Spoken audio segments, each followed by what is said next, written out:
Doctor APJ Abdul Kalam, जिन्हें जनता के राष्ट्रपति कहा जाता था, आज पूरा देश उनकी पुण्यतिथि पर उन्हें याद कर रहा है।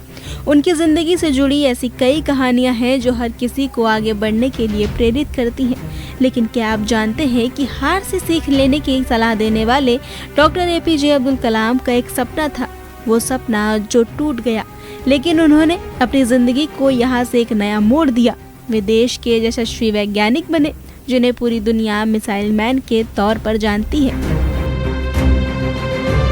डॉक्टर कलाम का कहना था कि जब तक कोई विफलता की कड़वी गोली नहीं चखता, तब तक सफलता के लिए पूरे समर्पण के साथ नहीं जुड़ पाता। शायद उनका यही मानना वजह बना कि वे आज भी बच्चों से लेकर बड़ों तक के लिए एक मोटिवेशनल स्पीकर के तौर पर जाने जाते हैं।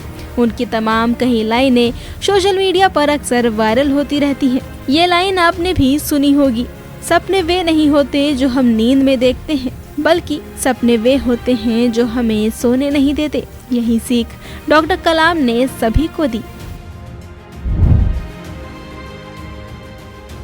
कलाम एक मेधावी छात्र थे, लेकिन मद्रास प्रौद्योगिकी संस्थान ने उन्हें स्कॉलरशिप रद्द करने की चेतावनी दी थी। उनके प्रोफेसर ने उन्हें एक लड़ाकू विमान की डिजाइन तैयार करने की जिम्मेदारी सौंपी। 4 छात्रों की टीम बनी।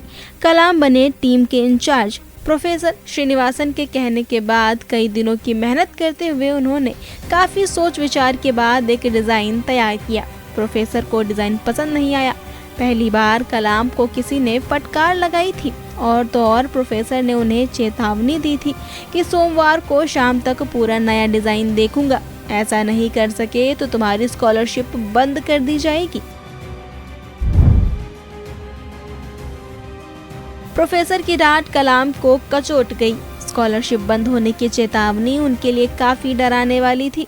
इसी स्कॉलरशिप की बदौलत वे संस्थान में एरोनॉटिक्स की पढ़ाई कर रहे थे। वे थोड़ी देर निराश रहे, लेकिन निराशा से उभरे, खाना पीना भूलकर डिजाइन पर काम किया। अपनी किताब में आगे उन्होंने लिखा है कि समय सोमवार तक था, लेकिन रविवार की शाम तक उनका काम पूरा हो गया। जब डिजाइन को वो अंतिम रूप दे रहे थे तो अचानक ही कमरे में प्रोफेसर निवासन आए। डॉक्टर कलाम ने आगे बताया कि प्रोफेसर ने डिजाइन देखा और कलाम की पीठ थपथपाकर उन्हें गले लगा लिया। प्रोफेसर ने कहा, ये काम असाधारण कोटि का है। मैंने नामुमकिन समय सीमा तय करके दी थी, लेकिन तुमने कर दिखाया। मैंने तुम्हारी सीमा से आगे का काम सौंपा ताकि तुम अपनी क्षमता और संभावनाओं को समझ सको।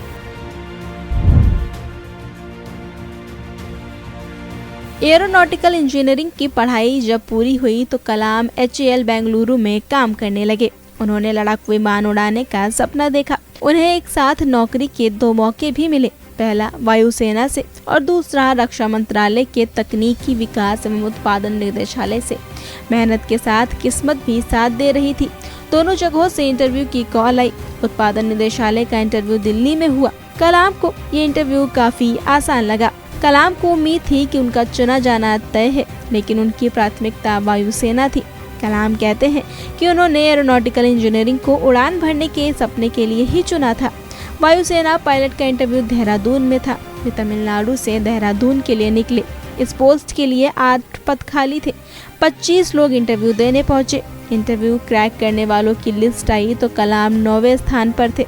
यही वो पल था जब उनका सपना टूट गया, लेकिन उन्होंने खुद को टूटने नहीं दिया। उन्हें तकनीकी विकास और उत्पादन निदेशालय में वरिष्ठ सहायक वैज्ञानिक के पद पर नौकरी मिली।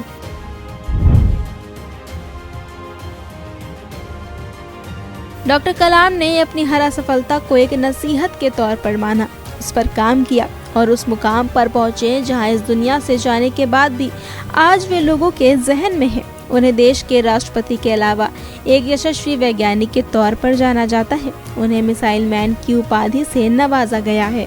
उन्होंने SLV-3, अग्नि और पृथ्वी जैसी मिसाइलें बनाई। वे देश के 11वें राष्ट्रपति बने और उन्हें जनता का राष्ट्रपति कहा गया। अपने राष्ट्रपति काल के दौरान उन्होंने 8 लाख छात्रों से मुलाकात की। छात्रों को उन्होंने जिंदगी जीने का सलीका सिखाया और हमेशा के लिए लोगों के दिलों में जगह बना ली।